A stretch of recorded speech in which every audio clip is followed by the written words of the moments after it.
Bismillahirrahmanirrahim. Alhamdulillah wassalatu wassalamu ala Rasulillah. Amma ba'd. Materi yang ketujuh, pembahasan al-waraqat yang menggunakan tasjir. Kita akan membahas tema seputar al-mujmal dan al-mubayyan. Ini dua istilah yang berkaitan erat, al-mujmal wal mubayyan. Apa itu al-mujmal? Al-mujmal adalah ma iftaqara ilal bayan. Ma iftaqara ilal bayan atau ma yaftaqiru ilal bayan. Mujmal secara bahasa adalah yang terkumpul, jadi tidak terperinci, yang masih global. Tapi maknanya di sini adalah sesuatu yang membutuhkan penjelasan. Jadi secara lafadz tidak jelas apa yang dimaksudkan, maka ini disebut dengan al-mujmal. Contohnya firman Allah Subhanahu wa taala, salasata quru, tiga quru. Tiga quru, lafadz quru itu sesuatu yang mujmal. Karena dalam bahasa Arab Al-Qur'u itu memiliki makna yang bisa dua hal, dan itu berlawanan, yaitu Al-Athhar dan Al-Hiyad. Dia memiliki makna tiga kali suci, dan juga bisa juga difahami tiga kali haid. Karena lafaz Al-Qur' itu mustarok, istilahnya adalah mustarok. Mustarok itu bisa dimaknai, digunakan oleh orang-orang Arab, memiliki makna haid, dan terkadang difahami memiliki makna at-tuhur, yaitu suci dari haid tersebut. Dari sini maka menjadi mujmal. Masih membutuhkan penjelasan yang lain. Apa ini yang dimaksud? Karena nggak mungkin dipraktekkan dua-duanya langsung. Harus dipilih salah satunya supaya bisa diamalkan. Adapun lawannya, al-mujmal, yaitu al-mubayyan. Al-mubayyan sesuatu yang sudah diberikan bayan. Apa itu bayan? Wal bayanu ikhraju syai'i min hayyizil ishkal ila hayyizit tajalli. Kata beliau, mengeluarkan sesuatu dari hayyizul ishkal. Hayyiz maksudnya adalah kondisi. Kondisi ishkal, kondisi sesuatu yang tidak jelas, kondisi yang masih rancu, yang masih membingungkan, menjadi kondisi at-tajalli, menjadi kondisi jelas, menjadi kondisi sesuatu yang wadih, yaitu jelas. Jadi dari sesuatu yang tidak bisa difahami menjadi bisa difahami. Itulah al-bayan. Kalau bahasa kita, bahasa Indonesia namanya adalah penjelasan. Al-bayan adalah penjelasan. Jadi itu al-mubayyan, sesuatu yang diberi penjelasan. Adapun an-nassu, ini istilah yang ketiga. An-nassu maknanya adalah ma la yahtamilu illa ma'nan wahidan.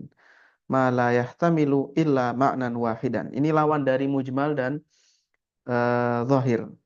Lawan dari mujmal dan az-zahir. Nanti akan dibahas az-zahir wal muawwal. Jadi ada istilah mujmal mubayyan, az-zahir wal muawwal. Tapi sebelum itu ada an-nassu. An-nassu ini istilah dalam ilmu usul fikih terkadang digunakan untuk beberapa makna. Ketika dibahas berkaitan dengan zahir dan muawwal, maka an-nassu adalah ma la yahtamilu illa ma'nan wahidan. Suatu lafaz, suatu ucapan yang tidak memiliki ihtimal, tidak memiliki kemungkinan-kemungkinan lain kecuali hanya satu makna saja. Contohnya, ada orang yang mengatakan ra'aitu Zaidan, aku melihat Zaid. Maka tidak mungkin difahami dia sebenarnya melihat Muhammad atau melihat saudaranya atau melihat anaknya. Tidak bisa, hanya melihat Zaid itu sendiri orangnya. Aku benar-benar melihat Zaid. Nah, itu definisi dari Anas.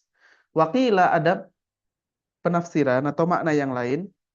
Waqila ma ta'wiluhu tanziluhu. Waqila ta'wiluhu tanzilu. Takwil di sini maksudnya adalah pemahaman tentang maknanya atau penafsirannya adalah tanziluhu. Tanzil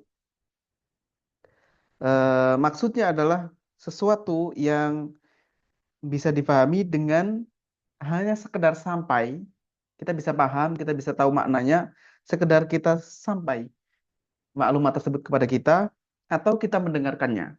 Itu ma ta'wiluhu tanzilu. Yang penting kita mendengarkan ucapan tersebut, atau sampai kepada kita, kita baca misalnya, terus kita langsung paham, itu namanya an-nas. Contohnya adalah firman Allah Subhanahu wa taala, "Fasiyamu thalathati ayyamin." Maka kafarohnya adalah berpuasa 3 hari. 3 hari ya tidak mungkin dipahami, oh maksudnya adalah 4 hari atau 5 hari. Tiga ya tiga. Tidak ada pilihan lain, tidak ada kemungkinan makna lain. Dan istilah an-nasu ini dalam bahasa Arab terambil, dia pecahan dari mushtaqun min minas sotil arus. Secara bahasa maknanya ini diambil dari minas sotul arus. Apa itu minas sotul arus? Wahwa al-kursiyu. Dia adalah kursi. Kursi untuk pernikahan. Kursi yang tinggi. Nah, itu disebut dengan an-nas ya, minasah dari kata tersebut. Karena kursiul arus, kursi untuk orang yang sedang berpesta, pesta pernikahan, lebih tinggi. Sehingga lafadz ini juga sebagaimana minasatul arus atau kursinya pernikahan itu lebih tinggi, maka lafadz ini juga lebih tinggi dibandingkan makna yang lain. Tidak membutuhkan penjelasan sesuatu yang lain. Sudah cukup dengan lafadz itu sendiri.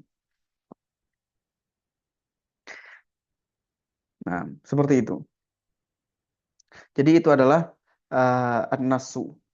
Tetapi terkadang ini memiliki makna yang lain, yaitu lafadz, ya, kadang digunakan untuk menyebut lafadz yang menjadi dalil Al-Quran dan Sunnah. Walaupun ada ihtimal, walaupun ada kemungkinan.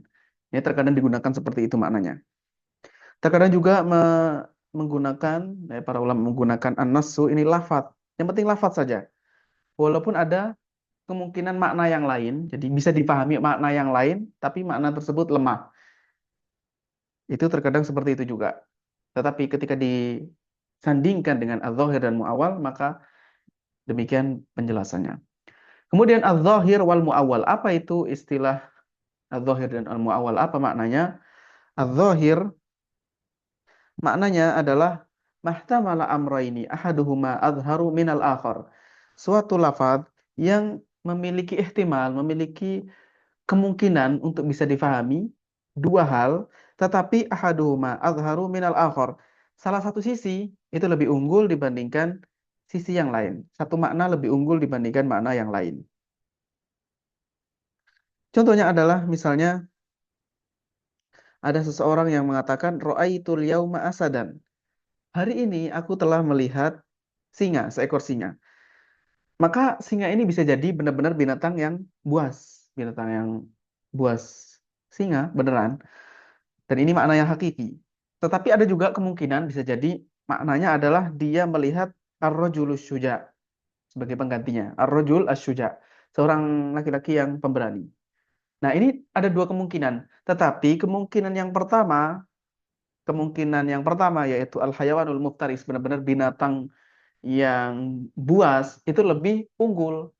Kemungkinan makna yang diinginkan, yang dia lihat sebenarnya adalah binatang buas itu lebih unggul, maka itu disebut dengan az-zahir.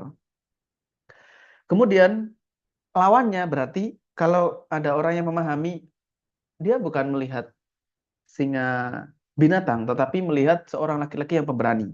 Maka ini namanya mu'awwal. Lawannya, ya, lawannya zahir yaitu al-mu'awwal. Makna yang lebih lemah. Makna yang lebih lemah. Tapi kalau tidak ada kemungkinan makna-makna tersebut, maka kembali ke yang sebelumnya, an-nasu. Itu kalau tidak ada kemungkinan makna yang lain. Kemudian boleh kita yu'awwalu zahir. Zahir itu bisa dibawa ke makna takwilnya. Ya, dibawa ke makna yang lebih lemah dengan ad-dalil.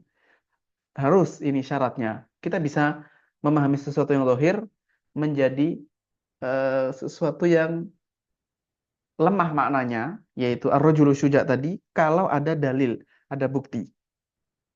Dan ini harus dalil yang kuat, yang menguatkan makna yang lemah ini menjadi lebih kuat. Jadi yang awalnya lemah dijadikan lebih kuat.